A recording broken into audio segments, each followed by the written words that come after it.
마태복음 16장 13절부터 28절까지 말씀 제가 한 절 읽고 여러분 한 절 읽으시고 같이 교독하겠습니다. 예수께서 빌립보 가이사랴 지방에 이르러 제자들에게 물어 이르시되 사람들이 인자를 누구라 하느냐? 이르되 더러는 세례 요한, 더러는 엘리야, 어떤 이는 에레미야나 선지자 중에 하나라 하나이다. 이르시되 너희는 나를 누구라 하느냐? 시몬 베드로가 대답하여 이르시되 주는 그리스도시요 살아계신 하나님의 아들이시니이다. 예수께서 대답하여 이르시되 바요나 시몬아 네가 복이 있도다. 그를 내게 알게 한 이는 혈육이 아니요 하늘에 계신 내 아버지시니라. 또 내가 네게 이르노니 너는 베드로라. 내가 이 반석 위에 내 교회를 세우리니 음부의 권세가 이기지 못하리라. 내가 천국 열쇠를 내게 주리니 내가 땅에서 무엇이든지 매면 하늘에서도 매일 것이요 네가 땅에서 무엇이든지 풀면 하늘에서도 풀리리라 하시고 이에 제자들에게 경고하사 자기가 그리스도인 것을 아무에게도 이르지 말라 하시니라. 이때로부터 예수 그리스도께서 자기가 예루살렘에 올라가 장로들과 대제사장들과 서기관들에게 많은 고난을 받고 죽임을 당하고 제3일에 살아나야 할 것을 제자들에게 비로소 나타내시니 베드로가 예수를 붙들고 항변하여 이르되 주여 감사하옵소서. 이 일이 결코 주께 미치지 아니하리이다. 예수께서 돌이키시며 베드로에게 이르시되 사탄아 내 뒤로 물러가라. 너는 나를 넘어지게 하는 자로다. 네가 하나님의 일을 생각하지 아니하고 도리어 사람의 일을 생각하는도다 하시고 이에 예수께서 제자들에게 이르시되 누구든지 나를 따라오려거든 자기를 부인하고 자기 십자가를 지고 나를 따를 것이니라. 누구든지 제 목숨을 구원하고자 하면 잃을 것이요 누구든지 나를 위하여 제 목숨을 잃으면 찾으리라. 사람이 만일 온 천하를 얻고도 제 목숨을 잃으면 무엇이 유익하리요? 사람이 무엇을 주고 제 목숨과 바꾸겠느냐? 인자가 아버지의 영광으로 그 천사들과 함께 오리니 그때에 각 사람이 행한 대로 갚으리라. 진실로 너희에게 이르노니 여기 서 있는 사람 중에 죽기 전에 인자가 그 왕권을 가지고 오는 것을 볼 자들도 있느니라. 아멘. 예수가 그리스도이심을 전할 수 있을 때라는 제목으로 같이 하나님 말씀 나누도록 하겠습니다. 오늘 본문은 제가 성경에서 제일 좋아하는 본문 가운데 한 본문입니다. 마지막 정말 만약에 정말 제가 어떤 죽음을 앞두고 있거나 그런 가운데서 어떤 메시지를 전해야 된다라고 생각한다면 아마도 이 본문도 후보에 들어갈 것 같아요. 이 본문 가운데서 우리가 크리스찬으로 살아간다는 게 어떤 의미인지, 우리가 정말 붙잡고 가는 그 가치가 무엇인지를 이 본문을 통해서 우리가 깨달을 수 있다고 생각해요. 오늘 이 본문을 통해서 우리가 크리스찬으로서 이 땅 가운데 무엇을 붙잡고 살아가야 하는지, 무엇이 우리의 소망이 되어서 이 가운데 우리가 모여서 예배를 드리고 하루하루의 삶이 내가 예배자의 삶을 살기를 원한다라고 고백하면서 살아가고 있는 것인지 마음 가운데 한번 새기는 시간 되었으면 좋겠습니다. 오늘 예수님께서 물어보세요. 사람들이 나를 누구라 하느냐? 라고 물어보시죠. 그때 사람들이 대답하는 거가 뭐냐면 선지자라고 얘기해요. 14절을 보면 더러는 세례 요한, 더러는 엘리야, 더러는 에레미야나 선지자 중에 하나라 하나이다. 여기 나오는 세례 요한, 엘리야, 에레미야, 이스라엘의 역사 가운데 다 위대한 일을 행했었던 사람들의 그 뇌리에 기억에 남아있는 위대한 선지자들의 리스트들이잖아요. 근데 예수님이 마치 그런 위대한 선지자들과 같은 그런 비슷한, 어쩌면 그 위대한 선지자들보다 더 뛰어난 선지자 중에 한 사람인가 보다 라고 인식을 했어요. 예수님을 바라보면서. 그리고 실제로 그렇습니다. 예수님은 그 어떤 선지자들보다 가장 뛰어난 참 선지자이신 걸 우리가 말씀을 통해서 알 수가 있어요. 왜냐하면 예수님은 스스로가 말씀 자체시잖아요. 그죠? 스스로가 말씀이시잖아요. 그래서 그 스스로가 말씀이신 분이 하나님의 말씀을 선포하시는 일을, 그런 사역을 감당하셨어요. 그죠? 이게 선지자가 하는 가장 중요한 일이잖아요. 첫 번째 일, 하나님의 말씀을 선포하는 거. 이 하나님의 말씀을 선포하는 것이 선지자의 어떻게 보면 가장 주된 일이라고 한다면, 그것과 더불어서 하나님의 말씀을 선포하는 것과 더불어서 함께 늘 가는 게 뭐냐면, 이 선지자는 하나님과 하나님의 백성, 사람들 사이에 중보자의 역할을 하는 게 선지자예요.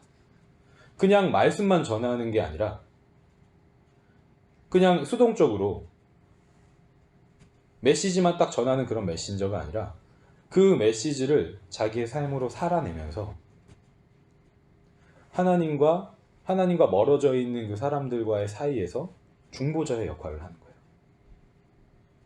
마치 모세처럼. 모세가 이스라엘 백성과 하나님 사이에서 계속해서 중보의 역할을 하잖아요. 이스라엘 백성들이 잘못된 어떤 방향으로 나아갈 때, 하나님께서 이스라엘 백성들을 보고 노하실 때, 분노하실 때, 하나님 조금만 더 참아주십시오. 그런 중간에서 다리 역할을 하면서 하나님과 사람들과의 그 관계를 계속해서 연결시켜주는 역할을 하는 거예요. 하나님과 사람과의 그 사이에 평화와 화평이 임하도록, 그리고 그것이 유지되도록 하나님의 뜻이 무엇인지 사람들에게 계속 전달하고, 사람들의 어떤 그런 죄된 모습들에도 불구하고 하나님의 그 인자, 하나님의 그 성품, 하나님의 그 인자하심과 자비하심을 나타내 주시옵소서 라고 그 사이에서 중보자의 역할을 하는 거예요. 그 사람들이 지금 예수님을 두고 선지자시다 라고 얘기한 게 틀린 말은 아니에요. 그리고 예수님이 이제 누구신지에 대해서 대답을 하는 다른 주체가 한 명 또 등장하죠. 그렇죠? 여기에 시몬 베드로가 예수님을 누구라고 말하고 있냐면, 주는 그리스도시요 살아계신 하나님의 아들이십니다.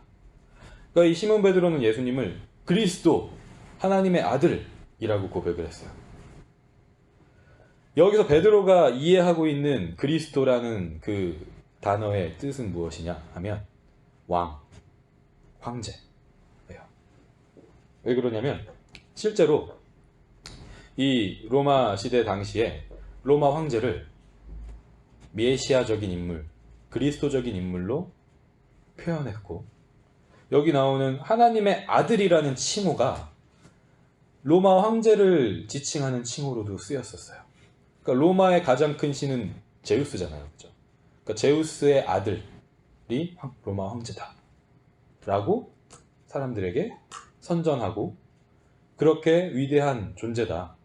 그러니까 로마 황제라는 그 자리 자체가 신의 자리다 라고 사람들이 다 알고 있었던, 상식적으로. 그러니까 여기서 지금 베드로가 주는 그리스도시요 하나님의 아들입니다 라고 하는 거는 예수님의 왕권에 대한 부분을 얘기하는 거예요. 또 재밌는 건 뭐냐면, 오늘 이 본문이 13절부터 시작되는데 이 이야기가 어느 지방에서 지금 대화가 되어지고 있는지가 나와요. 빌립보 가이사랴라는 지방인데, 이 빌립보 가이사랴라는 도시는 어떤 도시냐면, 여러분 예수님이 태어나실 당시에 헤롯 대왕이 있었잖아요. 그죠? 여러분 기억하시죠? 이 헤롯 대왕이 메시아가 나셨다라는 그 소식을 동방박사들에게 듣고 어린아이들을 다 죽이라고, 남자아이들을 다 죽이게 명하는 사람이 헤롯 대왕이잖아요. 근데 이 헤롯 대왕이 죽고 나서 그 자기가 다스리던 그 지역을 자기 아들들에게 이렇게 분할해서 나눠줬어요. 그 아들들 가운데 한 명이 누구냐면 헤롯 빌립이라는 사람이에요. 헤롯 빌립이라는 왕이 있었어요. 지역을 다스리는. 근데 이 헤롯 빌립이라는 그 왕의 이름을 따서 빌립보라고 이름을 붙인 거예요. 근데 이 헤롯 빌립이 지금 이 유대 지방의 전적인 그 주권을 가지고 있는 왕이 아니라 로마 제국에게서 통치권을 위임받아서 대리 통치를 하는 거잖아요. 그러니까 이 헤롯 빌립은 누구의 주권 아래에 있는 거냐면 로마 황제의 주권 아래에 있는 거예요. 이 당시 이 헤롯 빌립이 통치하던 그 당시에 로마 황제가 로마 제국의 2대 황제, 아우구스투누스 1대 황제에 이어서 이제 2대 황제 티베리우스라는 황제가 있었는데, 이 티베리우스 황제를 높이고 찬양하고 기념하고, 이 세상의 유일한 황제는 티베리우스 당신입니다 라는 그 고백으로 이 도시를 세운 거예요. 이 가이사랴라는 말을 우리가 시저라고 하잖아요. 시저. 그러니까 그 로마 황제의 칭호 가운데 시저라는 말이 있잖아요. 그러니까 그 빌립보 가이사랴, 그 가이사랴라는 말은 시저라는 말이에요. 그러니까 이 도시 자체가 누구를 위해서 세워진 거냐면 당시 로마 황제, 그 로마 황제의 왕대심을 내가 고백합니다. 나의 왕, 나의 주인이 로마 황제입니다 라는 고백 가운데 이 도시가 세워진 거예요. 그리고 도시에는 그것들을 표현하는 갖가지 조각들과 건물들과 그런 선전물들로 가득 차 있는 도시. 다른 지역들도 마찬가지지만 특별히 더 이름 자체부터 빌립보 가이사랴라고 이름을 지으면서 로마 황제의 그 통치, 왕됨, 주됨을 나타내는 도시였어요. 그런데 예수님께서 지금 그 빌립보 가이사랴라는 도시에서 의도적으로 자신이 누구신지에 대해서 지금 질문하신 거예요. 근데 거기에다가 베드로가 잘 대답을 했어요. 뭐라고 대답을 했냐면, 좀 이제 풀어서 우리가 얘기하면, 진정한 왕은 로마 황제가 아니라 예수님 당신이십니다 라고 고백한 거예요. 이 세상에서 생각하고 이 세상에서 인정하고 바라보는 황제, 왕, 가장 강한 황제, 가장 강한 왕, 로마 황제가 진정한 왕이 아니라 예수 그리스도 당신이 진정한 왕이십니다 라고 고백한 거예요. 그리고 그 고백 위에다가 예수님이 뭐라고 말씀하시냐면 18절에서 베드로의 이 고백 위에 교회를 세우시겠다 라고 말씀하시는 거예요. 교회라는 단어가 처음 이제 등장하는 거예요.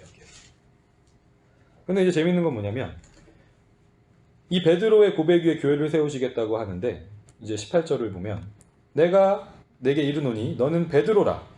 내가 이 반석 위에 내 교회를 세우리니 음부의 권세가 이기지 못하리라. 이거를 이제 베드로와 반석이라는 단어를 원어로 읽으면 이렇게 돼요. 너는 페트로스라. 내가 이 페트라 위에 내 교회를 세우리니. 이 베드로의 이름이 뜻이 반석, 돌이라는 뜻이잖아요. 그렇죠? 근데 이 이름의 뜻이 반석, 돌이에요. 근데 이 베드로가 예수 그리스도가 진정한 왕이십니다 라는 고백을 했어요. 그 고백을 한 베드로, 그 고백의 반석 위에 예수 그리스도가 왕이십니다 라는 그 고백 위에 교회를 세우시겠다 라고 선언하신 거예요. 그러니까 교회는 어떤 곳이냐? 예수 그리스도가 왕으로 고백되는 것이 교회인 거죠. 그러니까 이렇게 우리가 건물로 모이는 교회들도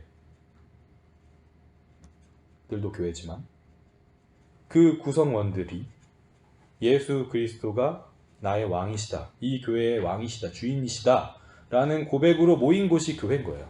만약에 그 고백이 없으면 껍데기만 교회인 거예요. 반석이 예수 그리스도가 우리의 왕이십니다, 우리의 주인이십니다 라는 고백이 없이 있는 교회 공동체라면 껍데기만 교회인 거예요. 마찬가지로 우리 한 사람 한 사람이 흩어져서 또 각자가 주의 성전의 지체로서 교회를 이루면서 가잖아요. 그죠? 한 사람 한 사람이 교회잖아요.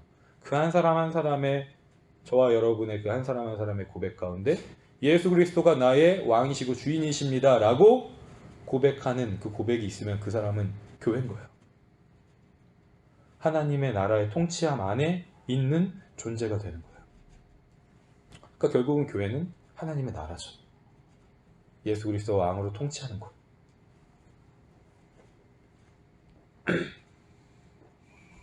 사도 바울도 이렇게 얘기합니다. 고린도 교회 성도들에게 고린도전서 10장 4절에서 이는 그들을 따르는 신령한 반석으로부터 마셨음에 그 반석은 곧 그리스도시라. 그리고 예수님이 반석 위에 세운 집에 대해서도 말씀하시잖아요. 그죠? 모래 위에 세운 집, 반석 위에 세운 집. 예수 그리스도를 주로 왕으로 고백하는 집, 교회가 어떤 가운데서도 흔들리지 않을 수 있는 거예요. 근데 만약 그 고백이 없는 모래 같은 고백 위에 세워진 교회면 흔들릴 수밖에 없는 거죠.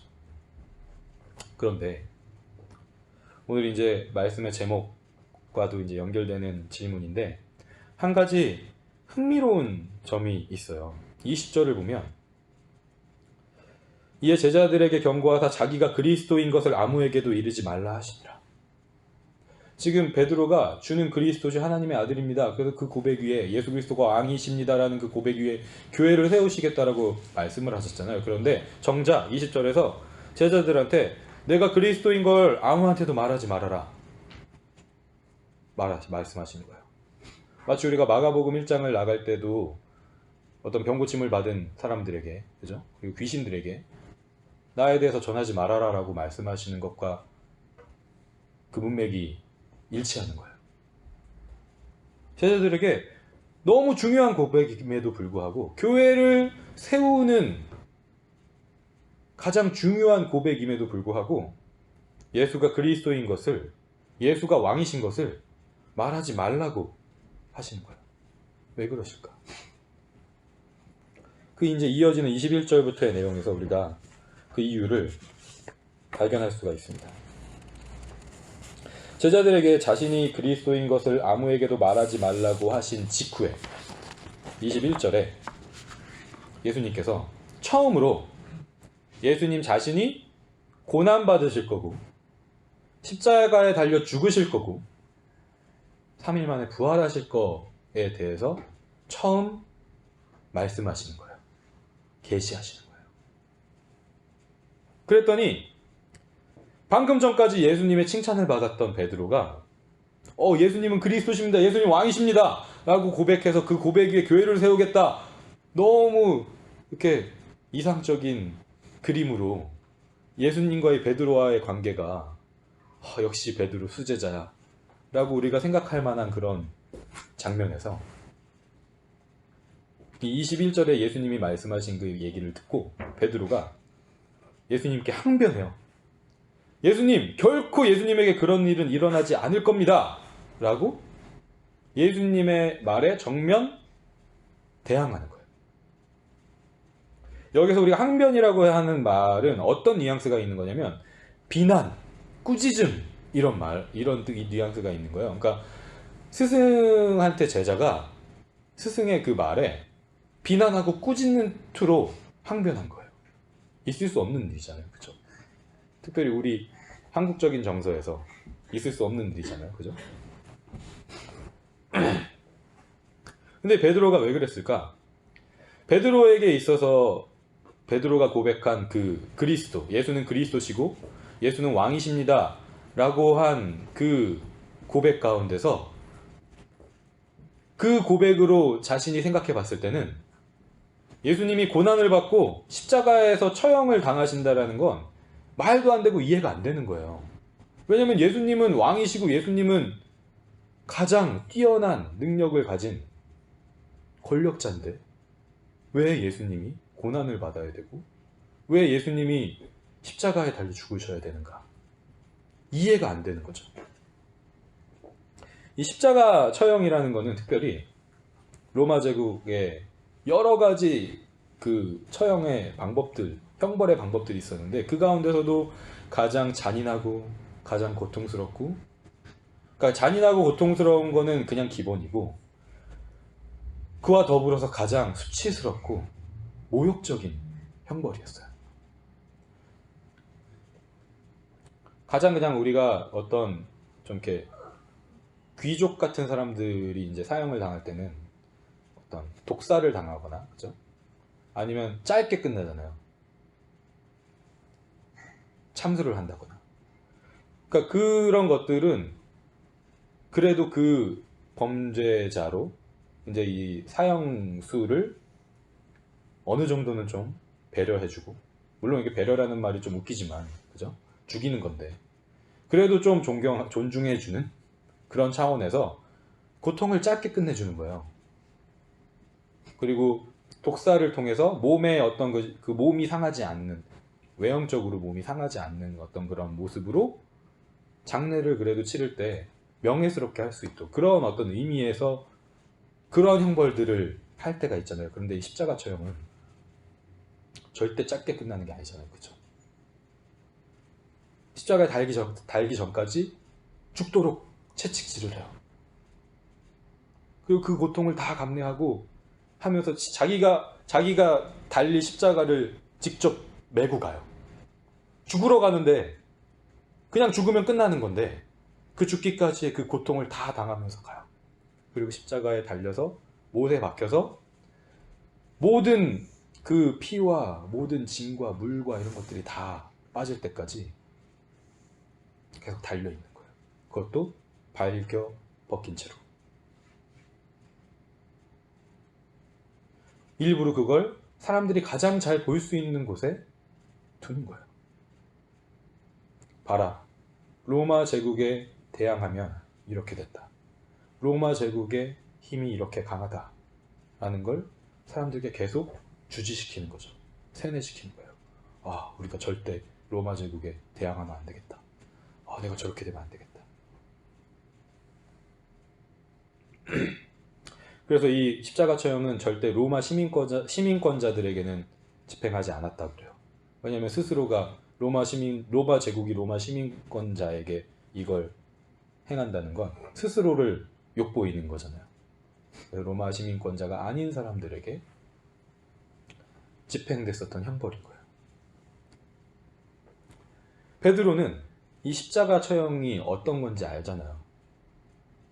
근데 이렇게 수치스럽고 이렇게 고통스러운 형벌을 예수님이, 내가 방금 전에 왕으로 고백하고 내가 방금 전에 로마 황제보다 뛰어난 존재라고 고백했던 분이 십자가에 달리신다고? 그건 말도 안 돼. 나름 어떤 그런 예수님을 생각하는 마음, 충성된 마음으로 한 거겠죠.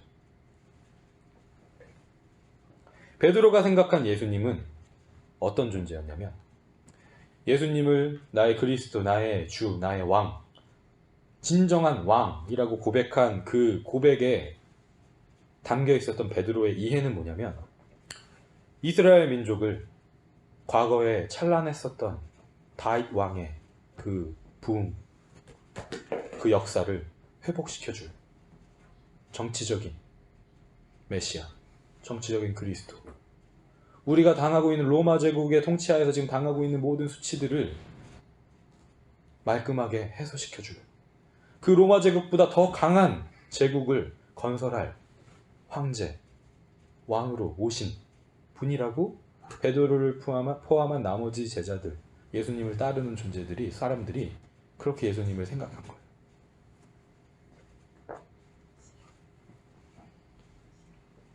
여기에서 우리가 왜 예수님이 베드로와 제자들에게 자신이 그리스도인 것을 말하지 말라고 하셨는지 그 이유를 알게 되는 거예요. 이 베드로와 제자들은 예수님이 그리스도시다, 예수님은 왕이시다라는 의미를 예수님이 말씀하시는 것과 반대로 잘못 이해하고 있었던 거예요. 만약에 그 상태에서 예수님이 그리스도시고 예수님이 왕이시다라는 걸 사람들에게 전한다면 그건 예수님의 뜻도 아니고 하나님의 뜻도 아닌 게 되는 거죠. 여기서 예수님은 뭐라고 하시냐면, 베드로의 이 방향이 사탄의 방향이라고 얘기하시는 거예요. 그건 사탄의 뜻이다. 그건 사람의 일이다.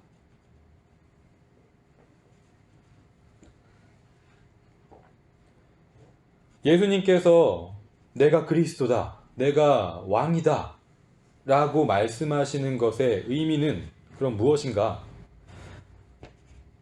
우리가 앞에서 지금 봤듯이 예수님은 그리스도, 제가 여러 번 말씀드렸죠. 그리스도, 메시아가 같은 단어고 기름 부음을 받은 자라는 뜻이라 그랬잖아요. 그래서 이게 선지자와 왕과 제사장의 직책을 감당하는 거라 그랬잖아요. 그래서 앞에서 다뤘던 것처럼 예수님은 선지자가 맞아요. 하나님의 말씀을 선포하고 하나님과 사람들 사이의 중보자로서 하나님의 인자하심과 그 자비하심에 호소하고 사람들이 하나님의 그 말씀 가운데로 돌아오도록 하는 그 선지자의 역할을 하시는 분이 맞아요. 그 예수님은 왕이 맞으세요. 하나님 나라의 왕이 맞으세요. 분명히.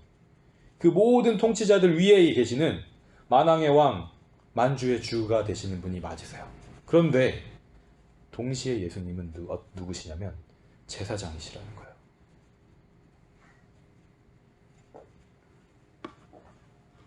제사장의 역할은 뭐냐?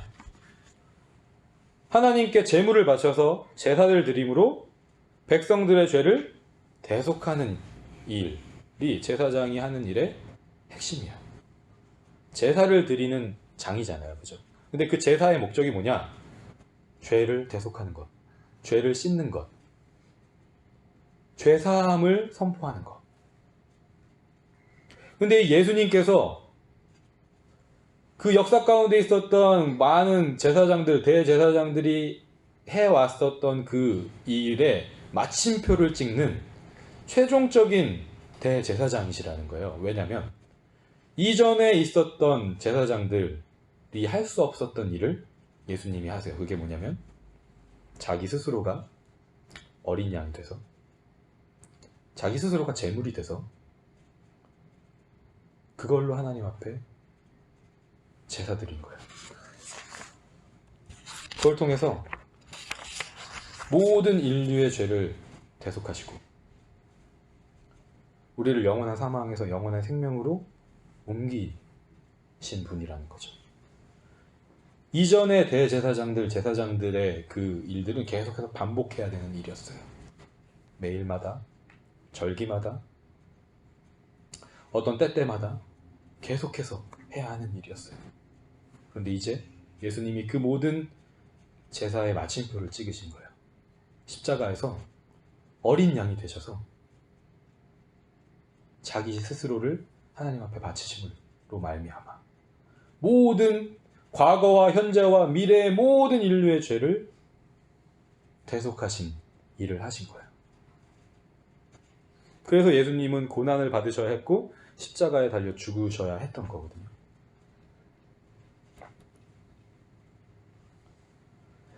예수님은 분명 왕이 맞으세요. 그런데 로마 황제가 대변하는 이 땅에 속한 그 나라의 왕들처럼 어떤 군사력과 권력과 그런 것으로 왕이 된 분이 아니라는 차이점이 있다는 거죠. 그들과 정반대로 예수님은 어떻게 왕이 되셨느냐? 십자가의 사랑과 섬김과 희생으로 스스로가 우리의 종이 되심으로 말미암아 우리의 왕이 되시는 거예요. 우리가 생각하는 거하고는 완전 정반대인 거예요. 이 땅에서는 왕이 되려면 다른 사람들을 짓밟고 올라가고 힘을 많이 가지고 이 로마 시대에서 얘기했었던 그 평화를 유지하려면 힘이 있어야 되거든요. 로마 시대에는 그래서 우리가 팍스 로마나라 그래요. 로마의 평화는 강한 군사력과 강한 권력을 가지고 나머지 약한 모든 주변의 국가들을 힘으로 제압해서 강압적으로 평화를 유지하는 거예요. 절대적인 힘을 가지고. 그러니까 계속해서 그 힘을 유지해야 되고 키워야 되고 견제해야 되는 거죠. 계속 짓밟고 올라가야 되는 거예요. 누군가를. 그런데 예수님의 하나님의 나라에서 예수님께서 왕이시라는 건 그와 정반대로 짓밟고 올라가는 게 아니라 짓밟히러 내려오시는 거예요. 세상에서 가장 수치스럽고 고통스러운 십자가의 자리로 가시는 거예요. 그래서 우리 대신 제물이 되시는 거예요. 종이 되시는 거예요. 마태복음 20장 25절부터 28절에 보면 이 하나님 나라의 법칙이 정확하게 말씀되어 있습니다. 제가 읽어드릴게요. 예수께서 제자들을 불러다가 이르시되 이방인의 집권자들이 그들을 임의로 주관하고 그 고관들이 그들에게 권세를 부리는 줄을 너희가 알거니와 그러니까 이 땅에 이방인들의 집권자들은 권세를 부리는 거예요. 자기 어떤 직책을 가지고 권세를 부려 사람들에게 막 행사해요. 26절에 너희 중에는 그렇지 않아야 하리니 너희 중에 누구든지 크고자 하는 자는 너희를 섬기는 자가 되고 너희 중에 누구든지 으뜸이 되고자 하는 자는 너희의 종이 되어야 하리라. 인자가 온 것은 섬김을 받으려 함이 아니라 도리어 섬기려 하고 자기 목숨을 많은 사람의 대속물로 주려 함이니라. 이게 하나님 나라의 법칙이에요. 하나님 나라에서는 누가 왕이냐? 가장 많이 섬기는 자, 가장 낮아지는 자, 종이 되는 자가 하나님 나라에선 왕이라는 거예요. 그래서 예수님이 하나님 나라의 왕이신 거예요. 왜냐면 그 누구도 예수님이 행하신 그 섬김과 희생과 그 사랑을 나타낼 수 있는 존재가 이 땅에 없거든요. 그래서 예수님이 하나님 나라의 왕이신 거예요. 그러니까 여기에서 하나님의 일과 사람의 일이 어떻게 다른지가 명확하게 드러나는 거예요. 사람의 일은 이 세상의 관점에서 뭔가를 계속 쟁취해야 되고 뭔가를 더 많이 가져서 다른 사람들을 짓밟아야 되고 그렇게 해야 높은 자리에 올라가서 다른 사람들에게 자신의 그 힘과 부와 명예를 과시하고 하는 방향으로 가는 게 이 세상 사람의 일이라면 하나님의 일은 그와 정반대로 낮은 곳으로 내려가서 종이 되고 희생하고 섬기고 하는 그 자리에 있는 게 하나님의 일, 하나님 나라의 일이라는 것을 예수님께서 계속해서 말씀하시는 것입니다. 그렇다면 우리가 오늘 말씀의 제목처럼 예수님이 그리스도이심을 전할 수 있을 때가 언제이냐? 그건 바로 예수님이 선지자이심과 동시에 왕이시고 왕이심과 동시에 제사장이시라는 걸 온전히 깨닫고 받아들였을 때 이 세 가지 중에 우리가 그러니까 예수님의 선지자적인 어떤 그런 측면과 왕적인 측면과 제사장적인 측면에서 자신이 원하는 예수님을 골라낼 수가 있어요. 하나님의 어떤 위로가 필요하고 하나님의 사랑이 필요하고 예수님은 선지자, 그 하나님의 말씀으로 나를 위로해 주시는 분의 선지자 예수님. 내가 믿는 예수님은 선지자 예수님. 예수님은 왕이시래. 그 왕, 어떤 권력을 가진 존재, 힘을 가진 존재. 예수 그리스도를 단지 그러한 존재로 받아들임으로써 이 교회의 역사 가운데 수도 없이 많은 무죄한 피들을 흘리게 했어요. 십자군 전쟁 같은 십자가 깃발을 앞세우고 나가서 칼과 방패를 들고 창을 들고 주변에 예수님을 믿지 않는 나라라고 해서 다 가서 전쟁으로 싸워서 죽이고 멸망시키고 이제 그 사람들을 다 죽였으니까 이제 여기도 기독교가 국교가 된 땅, 기독교가 다스리는 땅, 그렇게 땅 따먹기를 계속해 나간 거죠. 이 땅에 원주민들을 향한 선교를 할 때도 마찬가지. 복음을 전한다는 명목으로 그 사람들을 기숙학교에, 그 자녀들을 기숙학교에 다 데리고 와서 그 모든 원래 가지고 있었던 것들을 다 말살시키고 그들을 박해하고 성적으로 착취하고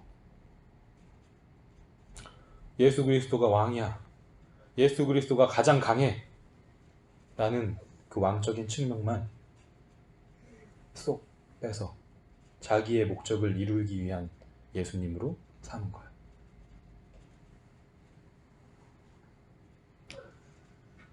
예수님이 제사장이시다 라는 것을 우리가 동시에 이해하지 않으면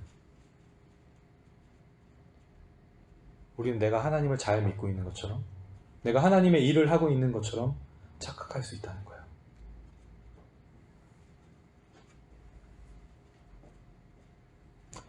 그분이 선지자이시고 왕이시고 제사장이시다. 동시에 이 세 가지를 다 가지고 계십니다. 라는 걸 우리가 진정으로 받아들였을 때 예수님께서 말씀하시는 진정한 의미의 예수님이 그리스도시고 예수님이 왕이십니다 라는 그 고백 위에 우리가 설 수 있다고 믿습니다. 그 고백이 중심이 돼서 우리도 예수님의 그 직분을 물려받은 존재들이거든요. 이제 우리가 예수님을 따른다는 건 예수님의 그 직분을 물려받아서 예수님 대신 이 땅 가운데 예수님이 다시 오실 때까지 행하는 존재로 우리를 부르셨다는 거예요. 그 선지자로, 왕으로, 제사장으로. 예수님처럼 이 직분을 가지고 사랑과 섬김과 희생, 그 예수님의 그 절대적인 그 성품들을 우리의 삶 가운데 나타내는 우리의 말과 행동이 그 예수님의 삶을 따라가는 저와 여러분의 삶이 되기를 간절히 소망합니다.